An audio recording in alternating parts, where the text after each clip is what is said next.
ำไมนาไดโนเสาร์แข็งแรงนักหนาพอรับประทานอาหารห้าหมู่เด็กๆอยากร่างกายแข็งแรงลองทำตามไดโนเสาร์ดูรับประทานอาหารห้าหมู่เลยแข็งแรงอย่างไดโนเสาร์เอ่ยเราอยากแข็งแรงเหมือนพี่ไดโนเสาร์ไหมคะอยากต้องรับประทานอาหารให้ครบห้าหมู่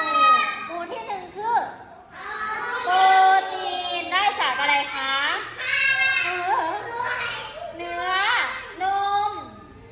ไข่ปลา